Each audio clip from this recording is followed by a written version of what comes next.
કટોસણ રામપુરાના 150થી વધુ લોકો કોંગ્રેસમાં જોડાયા. ક્ષત્રિય સમાજના લોકો જોડાયા કોંગ્રેસમાં. ક્ષત્રિય સમાજ દ્વારા ભાજપ વિરુદ્ધ મતદાન કરવાનો કરાયો ઠરાવ. પુરુષોત્તમ રૂપાલાના નિવેદન બાદ વિરોધમાં જોડાયા કોંગ્રેસમાં.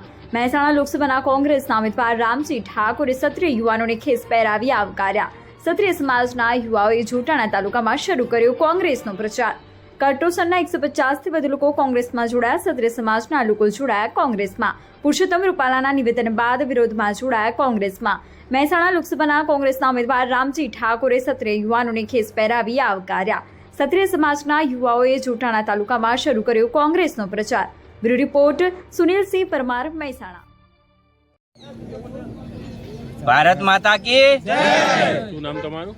મારું નામ ઝાલા રાજેન્દ્રસિંહ ભારતસિંહ, ગામ કટોસણ ધનપુરા. અત્યારે અહીંયા કટોસણ અને ધનપુરા બંને ગામના ક્ષત્રિય સમાજ તથા 18 આલમ દરેક સમાજના આગેવાનો અહીંયા ઉપસ્થિત છે.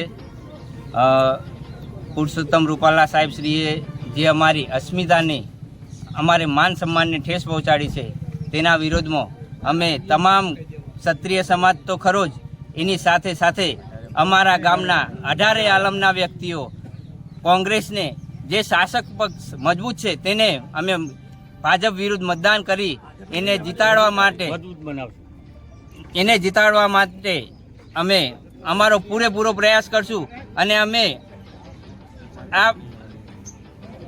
આ વખતે અમારું એકતા, અમારું સંગઠન શાસક પક્ષને બતાવીશું, જેથી એમને નોંધ થાય કે એકલો ક્ષત્રિય સમાજ નહીં પણ સાથે સાથે તમામ સમાજને અમે સાથે મળીને કામ કરીશું.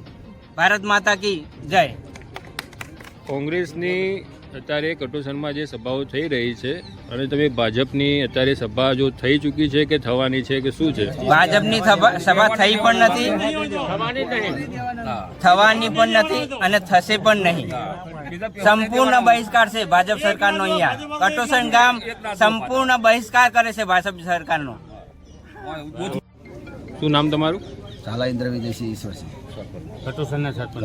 શું કહેશો, ગુજરાતની અંદર જે પુરુષોત્તમ રૂપાલાએ નિવેદન આપ્યું હતું કે અંગ્રેજો સાથે ક્ષત્રિયોએ રોટી બેટીનો વ્યવહાર કર્યો, શું કહેશો?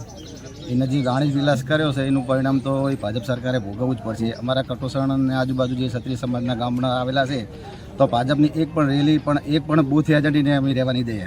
કટોસણ તો શું પણ આજુબાજુના ઘોષનું એજન્ટ રહેવા નહીં દઈએ ભાજપને. અમે ટોટલી વોટિંગ કોંગ્રેસ તરફ જ કરાવશું. ભવિષ્યમાં એને ભોગવવું તો પડશે જ. કોઈ પણની બેટી દીકરી ઉપર બોલતા પહેલા એને 100 વાર વિચાર કરવો પડે. ભાજપ સરકારે પુરુષોત્તમ રૂપાલાની ક્ષત્રિય સમાજનો આટલો બધો રોષ હોવા છતાં પણ ટિકિટ પાછી નથી કે છે, શું કહેશો? અહમ ભાજપ સરકારનો અહમ છે અને આ લગારે ઈવીએમ સેટિંગ કરીને લવાય એવું લાગે છે.